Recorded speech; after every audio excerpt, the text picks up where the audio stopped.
This show is supported by State Farm. You have insurance for your home, your health, and your car. Why don't you have insurance for your small business? So many small business owners think they don't need or don't even know about small business insurance. Protecting a source of revenue is one thing, but so is protecting all of your hard work and your team members. State Farm agents are all small business owners too, so they know how to help small business owners choose personalized policies that fit their budgets. Like a good neighbor, State Farm is there. Talk to your local agent today.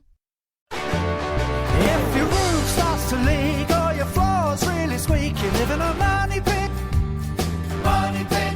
If your basement needs a pump or your place looks like a dump, you live in a money pit. Money pit. Pick up the telephone, fix up your home sweet home by calling 888 Money Pit. Coast to coast and floorboards to shingles, this is the Money Pit Home Improvement Show, on air and online at moneypit.com. I'm Tom Kreitler. And I'm Leslie Segretti. And we are here to educate, to inspire, to build confidence, to guide, to coach you as you tackle your home improvement, your home repair, your home renovation projects. If you've got questions on projects you'd like to get done or repairs you need to tackle, and you don't know if you can do it yourself, you need to hire a pro, you don't know the best way to take on those projects, you don't know which products you might need, which products are the best ones, do you buy a more efficient furnace and save money on energy, or do you buy a less efficient furnace and save money on the furnace? I mean, questions like that, if they're rolling around your head, you're trying to figure out how to get through a project, reach out to us right now at 1-888-MONEY PIT. We're here to help you plan, help you solve problems, whether they're decor, the repairs, or the renovations. That number, 1-888-666-3974, or you can always go to moneypit.com/ask and click the blue microphone button. Hey, coming up on today's show, having a fireplace to cozy up to on these chilly nights always seems like a great way to keep warm. But I hate to say this, according to the Department of Energy, it's also one of the most enjoyable ways to waste energy. So we're going to share 3 ways to stop wasting energy while you warm up with a fireplace. All right. And if getting rid of old wallpaper stands between you and your dream room, we can help. With the right steps, removing wallpaper can be quicker and easier than you ever imagined. We're going to show you how. Notice we didn't say quick and easy. We said quicker. Quicker. Easier. Because it's definitely still a project. It's still a chore. And if you ever had a bath or shower drain get clogged due to that long hair getting stuck in it, we're going to share a simple $10 solution that's so handy you want to start using it on all your sinks and showers. But first, our focus is you. We want to know what you want to know. So if there's a DIY project on your to-do list, let us help you make it a DI done project. So let us know what you are working on this weekend or planning in the weekends ahead, and we can definitely lend a hand. Send us those questions at moneypit.com/ask or call us right now at 1-888-MONEYPIT. So let's get to it. Leslie, who's first? Zelda in North Carolina is looking for some help with a renovation. What can we do for you? Yes, I've done a lot with my floors, but I put some laminate in everywhere because I have a little Chihuahua dog and didn't want to get scratches on real wood. But there is a bathroom upstairs and a small hallway in front. And I didn't want laminate there because you don't want it in the bathroom. So what else would be good? Because I didn't want the grout issues of tile and I didn't know what else to go through. I thought about bamboo, or is there some tile that doesn't have the grouty stuff? Well, there's a wide variety of choices. Now, you mentioned that you didn't want to put laminate there. Do you want something that gives you a wood look? Not necessarily. All right, well, one of the options that I was thinking would be a bamboo floor. Bamboo is very, very durable, and it's also very good in moist, damp areas. It doesn't swell. And you can pick up bamboo as an engineered product, which means it's made in multiple layers, which gives it dimensional stability. But, of course, that is going to give you sort of that wood look. There are also luxury vinyl products that are out today that are very, very thick and heavy vinyl tile that are not very expensive. Yeah, it's like a rubberized vinyl even. They're fairly thick. They're, available in like a plank style, so it actually looks like wood. Some of those will Some will snap together as the rubberized vinyl. Some will sort of overlap and stick to one another. It depends on the quality of the product, to be honest with you. But they're both, however much money you do spend on a rubberized vinyl, it goes together very easily and it looks fantastic. And it's a little bit softer, so it's more forgiving on your legs, knees, back when you're standing in the room for a long time. Well, yeah, because my first choice when I went to look was the bamboo, but I wasn't sure if that could go in the bathroom. So that that really is what I kind of like the best. Yeah, great. Thank you so much. That's very helpful. You're welcome, Zelda. Thanks so much for calling us at 888-MONEY-PIT. Jacob in Kentucky's on the line with a water heating question. What can we do for you? Hi. Basically, the problem that I'm having is when I'm taking a shower, and it kind of in the sink as well in the kitchen, when I turn on the hot water, you can cook macaroni in the hot water. You got to kind of fidget with it if you wash your hands too long or something. And in the shower, kind of the same thing. I won't turn it on full blast on hot, but, just about normal, and it'll cool off after just a couple of minutes. It'll just almost go cold, and then, just as you're taking a shower, in the duration of 5 or 10 minutes, I end up going all the way over with the hot water, just, the one knob, and end up turning it on, I guess, like full blast hot. So let's see what's going on here. How old is your water heater? It's fairly new. I think it's just a few years old, maybe 3 years old. Is it electric or gas? It's gas. So first of all, let's check the temperature of the water heater. It needs to be at about 110 degrees. And see if there may be a temperature indicator on the valve that you can line up, or you could simply measure it with a thermometer.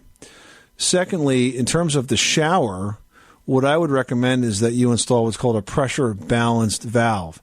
So what a pressure balanced valve does is that once you set the temperature, it maintains the mix between hot and cold so that you deliver that same temperature regardless of what happens to the pressure on one side or the other. So if somebody flushes the toilet or runs the dishwasher and all of a sudden you've got less cold water or less hot water, it's going to adjust. So the flow may be greater or less, but the temperature will never change, and that makes the shower situation pretty much go away. Okay, awesome. What was it called again, the valve? A pressure balanced valve. It's a type of shower valve. Oh, okay. Awesome. Well, I appreciate it. Ask your plumber for it. They'll know exactly what you're talking about. All right. Well, I definitely appreciate your call. You're welcome. Good luck with that project. Thanks so much for calling us at 888-MONEY-PIT. This episode is brought to you by JLL. Get an insider view into the world of commercial real estate with JLL's podcast, Trends and Insights, the Future of Commercial Real Estate. Whether you're curious about making cities more sustainable, the evolution of office space, or AI opportunities, this podcast will help keep you a step ahead. Tune in for candid conversations with business leaders about the biggest trends impacting how we live, work, and play. Subscribe to Trends and Insights now at jll.com/podcast. Joan in California needs some help with a kitchen remodel. How's it going? Yes, well, we haven't started yet, and I just need some advice on how to get started. Do you start with an architect, or what do you do? That's a good question. So planning makes perfect. You want to start with a plan.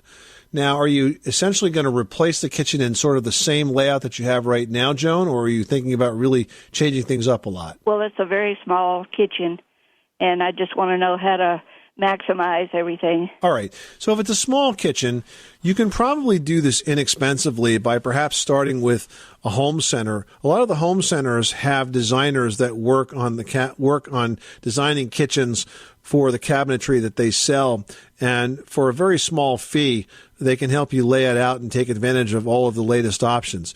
If you want to do more than that, what you're going to do is hire a certified kitchen and bath designer. But this is sort of like hiring an interior decorator that works just on kitchens and baths, and that's going to cost you a few bucks. But if you want to just do this an easy way, I would start with a home center in the kitchen department and see if they'll lay out some options for you using the type of cabinets that they sell. Those cabinets are usually pretty affordable at that level, and they'll be able to give you some ideas on things perhaps you haven't thought about. You know what, Joan? I think it's really smart to keep a notepad in the kitchen, and everybody and anybody, yourself and your family who use the space, as you walk through and notice little areas where you're tripping over one another or things that just don't make sense, or you wish that, X was here and not there, sort of jot all of those down. So when you do go sit down with whether it's, a certified kitchen and bath designer or someone in the home center, you sort of have all of these issues that could be addressed or might be able to be addressed. One thing I really want is more electrical outlets. So that'll have to definitely be in the plan. Well, that's definitely in the plan, and you'll do these things in order. The first thing you'll do is rip out the old cabinets, and the next thing you'll do would be to rough in new wiring and new plumbing to have it exactly where you want it. And then, of course, you'll start the installation of the new cabinetry as almost a last step. It's also a good time to think about universal design in the kitchen, maybe having countertops of different height. So as you get older, you could sit down and work at the kitchen counter as opposed to just standing up. So think of the sort of accessibility issues when you design this kitchen as well. How much time should I allow for something like this? Well, it depends on whether you have sort of all your ducks in a row. Sometimes it takes a while to get all the cabinets delivered. But if everything is accessible and on site, you can tear out this kitchen and rebuild it inside of a week. Oh, wow. If you have everybody lined up and everybody's there when they need to be there, and the plumber shows up on time, the electrician shows up on time, and so on, sure, I don't see any reason you can't get it done in a week. Well, thank you very much. You're welcome. Good luck with that project, Joan. Thanks so much for calling us at 888-MONEY-PIT. Hey, you're tired of living in a money pit? Well, we're here to help. And if you want us to help out, it would be awesome if you could leave us a 5-star review on Apple Podcasts. Just go to moneypit.com/review. It's only going to take a minute, and it means the world to us. We've got Randy in Florida on the line who's got a dehumidification question. What can we do for you? Our house is off grade, and the crawl space area has ventilation all around the house, and we wanted to see about encapsulating it, with the vapor barrier plastic. And with being in Florida, I was just a little worried about humidity and possibly wanting to insulate it and see what y'all's opinion was. Well, I do think it's a good idea for you to add a vapor barrier. That will help reduce the amount of humidity that gets into the space above the floor, and that can make the home more efficient and certainly more comfortable. What you might also want to think about doing is adding an exhaust fan. They have fans that are basically the size of a concrete block or a foundation vent. And you could put fans on one side of the foundation and have vents open on the other side, then have those fans operate on a humidistat so that whenever the humidity gets really damp in that crawl space, the fan can kick on and pull some drier air from outside across essentially that crawl space floor, pulling the moisture out with it. So those two things can help you manage moisture. On the outside of the house, you also want to make sure that if you've got gutters, you should have gutters on the home, and that there's downspouts that extend away from that foundation, because when you dump the additional water that collects on your roof right against the foundation, that definitely increases the humidity that's in that space. So all of those things working together can keep it a lot drier. Okay, so would you be extending that vapor barrier up the walls of the crawl space, or would that interfere with that ventilation unit that you're speaking of? Well, you don't want to block off the vents, but yeah, I would extend it up the wall if you could extend it 12 inches or so, just to make sure it's sealed well. Okay, and then would you add a dehumidifier down there, or would that essentially be what the ventilation unit you're talking about would do? That's kind of what the ventilation would do. I would not add a dehumidifier into that space. It's not really designed for an unconditioned space like that. Dehumidifiers are not really designed for that. Okay, and then so that would keep the humidity low enough that we could then put the batted insulation between the floor joists? Yeah, it will keep it. It will make it lower. It'll make it reasonably lower. It's never going to be 100% dry. It's always going to be damp. But I do think, yes, that will keep the moisture down, which is what you want to do, and allow you to get more efficiency out of the insulation. Okay. All right. Great. Well, thank you so much. You're welcome, Randy. Thanks so much for calling us at 888-MONEY-PIT. Well, now that it's midwinter, you may be enjoying your fireplace, but fireplaces have chimneys, and according to the Department of Energy, chimneys can be problematic when it comes to home energy efficiency, because they can let that warm air inside your house escape up the chimney, and then that can drive up your home heating bills. That's right. So here are a couple of ways that you can save money and energy when using a fireplace. First up, when the fireplace is not in use, close the damper. This can be easy to forget, but in the colder months, warm air has an easy exit from the house through that opening. Yeah, and the same is true for cold air in the summer. You could be wasting a lot of air conditioning in the process. Also, if you've got glass doors, close them between uses. Good point. Also, check the hearth for any cracks and seal those, because over time, mortar that holds the bricks together in a fireplace can develop hairline fractures from which air can escape. So be sure to seal any cracks in the hearth. And then you're good to go enjoying that fireplace, guilt-free, and you're not wasting energy in the process. Now we're going to Arkansas, where Deborah's on the line, thinking there might be some mold in her money pit. Tell us what you're seeing. The last rain that we had, water got in one of my bedrooms, And once the water got in, I noticed that there was black spots on it, which was mold that was on there. And I was just inquiring about should I get someone to come out and clean that, or if I would be able to clean that myself. Have you fixed the leak yet, Deborah? No, I have not fixed that. Okay, so the first thing you need to do is fix the leak, because if you don't fix the leak, it's just going to come back over and over and over again. So do that first off.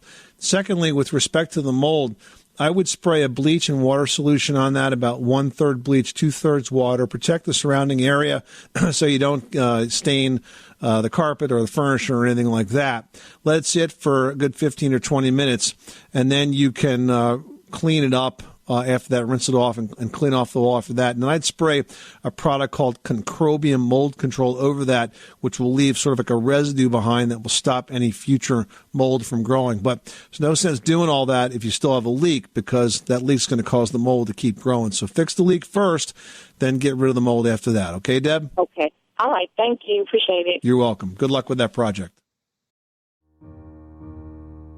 Inspired by the life of the savvy and ambitious Colombian businesswoman Griselda Blanco comes a new Netflix original limited series. Griselda tells the story of a devoted mother who, with her lethal blend of charm and relentless savagery, creates one of the most powerful cartels in history. Witness Sofia Vergara's captivating transformation into the godmother of the underworld. Griselda, now streaming only on Netflix. Amplify your career through training and development solutions specifically designed for federal government professionals. From courses to help you attain or retain certification, to individualized coaching services, to programs that hone your leadership skills and business acumen, Management Concepts optimizes your professional development. Online, in person, individually, or groups, it's training that's measurably better. Learn more at managementconcepts.com. That's managementconcepts.com.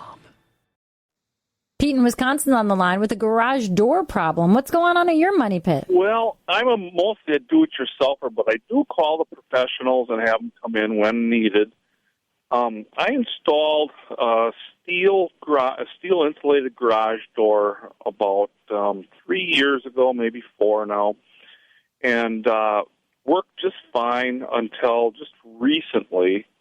It sounds like it's binding when it's going in the up position, and I ran it like 50 times trying to find where it's binding. I'm not seeing any place where it's rubbing on the track or anything else, but it sure is making a noise like it is. And as I watch it, it appears as if one side may be going up slightly higher than the others. Any ideas, guys? Pete, can you disconnect the garage door opener from the door itself? I can, and I have. Okay, and once the garage door opener is disconnected, can you open and close the garage door smoothly and evenly with no binding whatsoever? There's less binding, but there's still some. You can tell there's still a load on one side, it kind of feels like. So it sounds to me like maybe the roller bearings are shot on some part of the door, because there's those roller bearings that fit inside the track, and they help move the door up and down. And if something is stuck, if one of those bearings is not turning, it's going to jam on that one side, and it'll sort of fight itself, and it'll try to come up crooked, and that might be what's causing this. I would disconnect the garage door opener from the scenario and work on getting the door to operate nice and smoothly. Okay. If it's binding, if you feel like it's binding or uneven without the garage door opener attached to it, then that's the heart of the problem right there. Okay. Do you think that would solve the appearance that one side is being raised? I imagine it would. You mean raised like more than the other side, like one side comes up first? Yeah. Yeah, because if the side that's staying down is binding, then there's a drag on that, so it's going to try to pull the door up crookedly. Wonderful. Well, I think you may have fixed my problem. I'm going to go check those rollers and make certain that those are all good, and if I need to replace any of those are relatively inexpensive, so the money pit isn't so bad tonight. All right, Pete. Good luck with that project. Thanks so much for calling us at 888-MONEY-PIT. All right, now we've got Diane in Massachusetts on the line with a noise question. What's going on at your money pit? Started the house 12 years ago, and I had blown-in insulation put in 3 years. And the house is noisy. I can hear a humming. It's annoying. It's a buzzing. I don't know why after doing all of this surrounding the house and trying to keep it warm, I would hear a humming, a resonance in the house. Well, I'll tell you what, there's got to be a reason for this, and it's going to take some real detective work to figure it out. I'll give you an example from my own home. You know, we recently, I'd mentioned earlier on the show, put in spray foam insulation and sealed up the attic. It's never been warmer in the house as a result of it. But in one part of the house, it still was technically a conditioned attic. So by code, we were required to leave some vents in that attic. Now, it ended up that it was so tight in that attic space, even with the vent, that whenever the wind blew, we'd get this really weird, almost like haunting sound. You know, when you were a kid and you took an old bottle and you blew it across the top of it and made a big deep sound with it? Yeah. Like a big jug? Well, that's what it sounds like when the air blows across this vent. And it makes a really weird sort of vibrating sound in that part of the house. Until I figured it out, I was really scratching my head. So there's always a reason for this. In our case, it was a vent. In your case, it could be plumbing. Very often we get noises in homes that are sourced from plumbing. Sometimes when you run hot or cold water, pipes will expand or contract and cause sort of like a cricking sound that will vibrate through the entire length of the pipe and amplify itself as a result. It could be electrical. If there's outlets or panel boxes in those parts of the house, they definitely should be inspected to make sure that nothing is disintegrating inside that electrical area. There's nothing about adding blown-in insulation that will cause a noise. So the source must be somewhere else that you're going to have to dig into a bit more, Diane, before you'll know what to do about it. But I would trust your instincts. If you're hearing it, it definitely exists. Sometimes people think they're going nuts. But I got to tell you, there's a reason for that, but it's definitely going to take some detective work to get to the bottom of it. Okay, you coming over? All right, well, you put on the coffee, and next time I'm up in Massachusetts, we'll stop by. Thanks so much for calling us at 888-MONEY-PIT. Well, if getting rid of old wallpaper is what's between you and that dream room, we can definitely help. Now, with the right steps, removing wallpaper can be a quicker and easier project, so we're going to share how. Now, you're definitely going to notice I didn't say, yay, quick and easy, it's so fun, but it's quicker and easier because definitely removing wallpaper is a hard, time-consuming project because nothing about removing that wallpaper is quick or easy, but we can cut out some steps here. Yeah. So first up, what is the best way to remove wallpaper? Well, there's really two steps here. First of all, you need to score the paper. When I say score, I mean to put light knife cuts into it. You can use a utility knife or a wallpaper scorer tool to create small holes in the paper. And you're doing that because it allows steam or the wallpaper solution to penetrate through and start to melt the adhesive base. And then second, rent a steamer. Totally worth the cost and hassle. A wallpaper steamer makes this job a lot simpler. You want to work with it from the top down and get into the sort of the flow of steam and remove one section of wallpaper at a time. Yeah, now here's another trick. If the wallpaper is still resisting removal, you can add solution. And I'm talking about a very simple one here. It's hot water and fabric softener in equal parts, 1-to-1.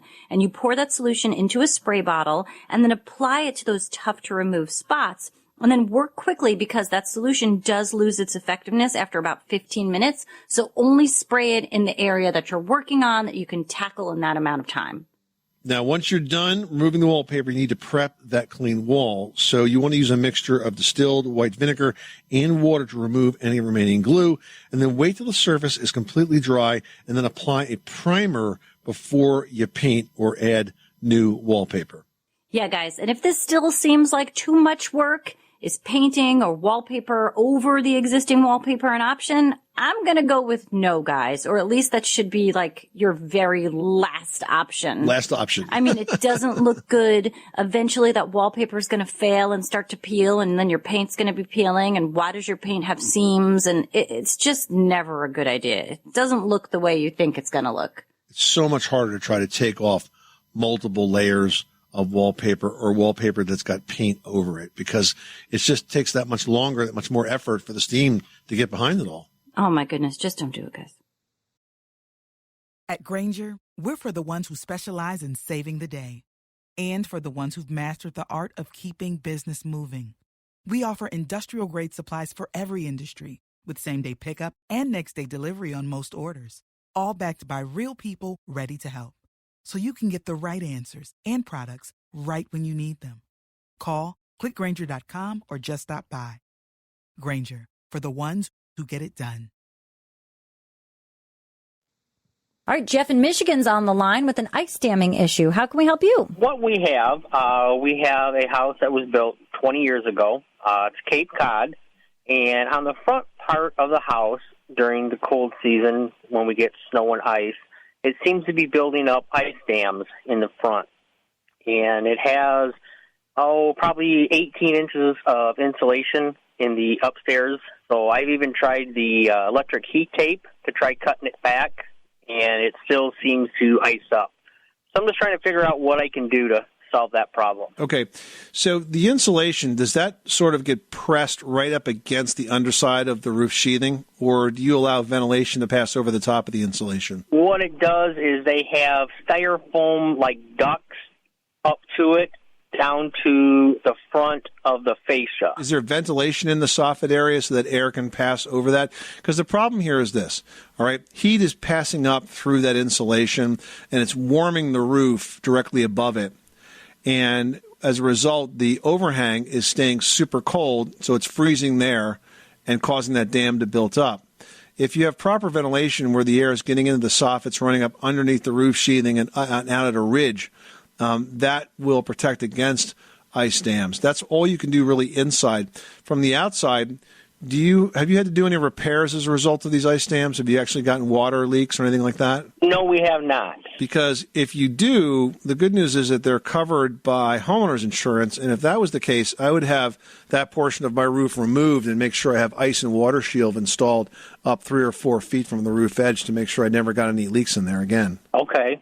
All right. So I would take a look at the insulation, make sure you're getting good ventilation above it, and if it does happen again and you ever get a leak, call your homeowner's insurance agent, get a claim filed, and then have ice and water shield put in so it never happens again, Jeff. Okay, great. I appreciate it. You're welcome. Good luck with that project. Thanks so much for calling us at 888-MONEY-PIT. Kathy in Massachusetts is on the line with a crumbling basement wall. Tell us what's going on at your money pit. Our house was sold about 1802. That's the earliest records that we have. And the chimneys are literally turning to dust in the basement. The bricks themselves, they're not just crumbling. They have become dust. And I need to know, is there anything we can do to salvage them? Or if we take them down, does it compromise the stability of the whole building? Well, it definitely would not compromise the stability of the building because chimneys are not part of the structure. They just hold themselves up. Now, are these active chimneys or inactive chimneys? Are they being used for a fireplace or for the heating system? No, we are afraid to use them for fireplaces. Okay. No, that's wise. Well, how is your heating system being vented, Kathy, if it's not through the chimney? There's 2 fireplaces in the building that extend up to the second floor to the roof, and we have a gas boiler that is vented through one of them, but we can actually vent it to the outside. Is the chimney that's deteriorating the one that the gas boiler is in? Both of them are. One of them was a cooking oven back in the 1800s. They used it for a school for young girls and taught them the fine arts of cooking. And that is a large walk-in fireplace, and it's just totally crumbled. The bricks are falling out, and a lot of it's just dust. The other one is a little better shape, but it's still turning to dust. All right. Well, first of all, it would be highly unlikely that either of them are safe to use because they're not lined. Now, the process of lining, there's a number of ways to do that, but one process of lining is where they drop a tube down the middle of the chimney itself, and they pour a concrete kind of slurry mix around the outside of the tube, and then deflate the tube and pull it out. That process can actually make the chimney stronger. If that's something you're interested in, you could explore that. It's probably costly. If you want to just get rid of the chimneys and the fireplaces, then that's totally fine. And what you'll do is essentially disassemble them from the top down and then roof over the openings. As long as you're not going to use them and you have no plans for it, I see no reason to keep them. All right. Sounds like a good plan for us. Good luck. Thanks so much for calling us at 888-MONEY-PIT. Well, if you've got a Rapunzel or two, I have long hair. I'm never going to have short hair. I'm not going to be one of those ladies that as I'm aging says, I'm going to cut it all off. No, I love having my long hair. So we always have to figure out ways to deal with clogged drains because long hair, it finds its way to get stuck. It goes in the drains of the sink, the shower, the tub, and it really can cause a havoc. But if you use a caustic drain cleaner, that's never a good idea, and plumbers are expensive, but fortunately, you don't need to do either. All right, so here's one of my favorite drain cleaning tools for this problem, and it's simply called a drain weasel. And here's how it works. It's sort of like a miniature drain snake. Very easy to use. You simply insert the wand and you rotate the handle to remove the clog. It uses kind of like, it's almost like the hook side of Velcro, but like a bigger hook at the end of the wand. And it reaches down 18 inches into the pipe. And it's really effective at grabbing out any kind of hair that's in there. You can even go through one of those drain plates on your shower that has the little holes in it. You don't have to take that apart. And the best part is it's disposable. After you unclog it, you don't have to yank the nasty hair off of this drain weasel. You just toss the wand in the trash and you replace it with a refill. You can buy one of these in like 5 or 6 refills for like $10. So really inexpensive and a good tool to have around. My long hair thanks you, as does everyone else in my home. Now, Jack wrote into Team Money Pit saying, I just bought a house in Maine with a crawl space. It's a cement slab with about 3 foot of headroom. Should I insulate, and what type if I do so? And should I put a plastic vapor barrier over the cement? Wow. So first up, congrats on the new house in Maine. I love Maine. It's beautiful out there. In terms of adding a vapor barrier on top of the cement slab, not a bad idea. Not as important as if it was dirt, but not a bad idea to do that. And in terms of insulation, you could consider insulating the walls of the crawl space with Dow foam board. It goes up and has sort of an interlocking joint, and it will make those walls a bit warmer, and that's going to help. And, of course, make sure that the floor joists are also insulated as well so that those floors stay nice and warm in those chilly Maine winters. All right, great tip. Thanks. Well, you guys ready to spruce up your child's room with some furniture that adds style, organization, and a bit of safety?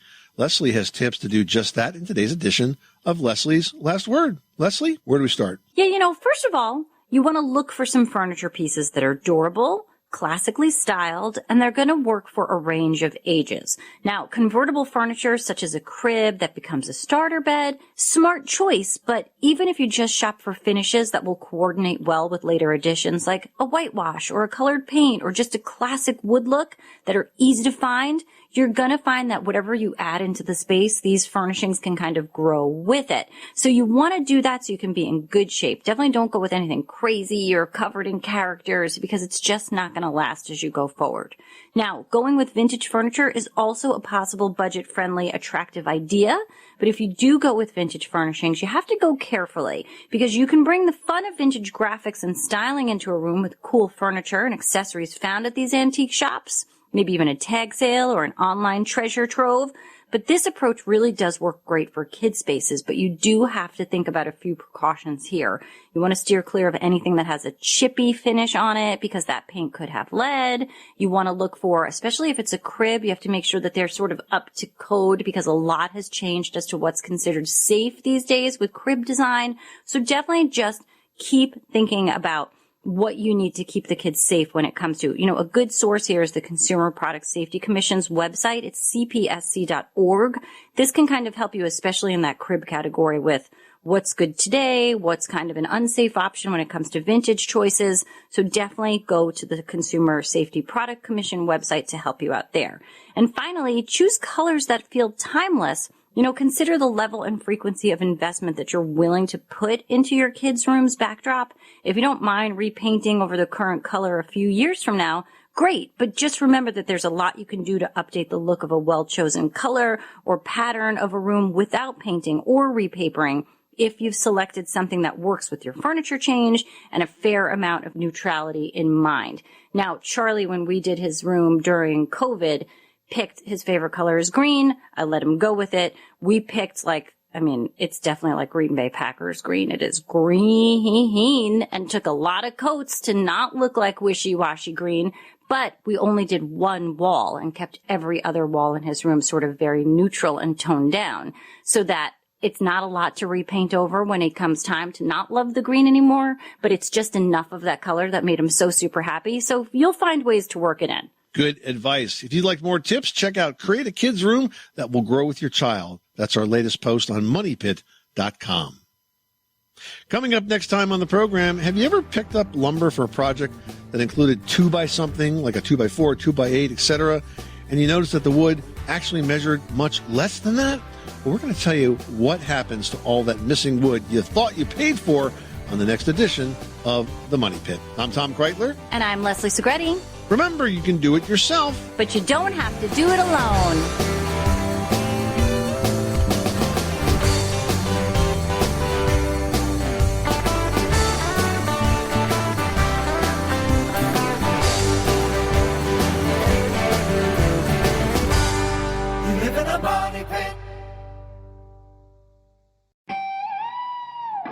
Bread aisle, are you ready to rock? Dave's Killer Bread is the country's #1 organic bread for a reason. Always delivering killer taste, killer texture, and killer nutrition. This isn't bread. This is bread amplified.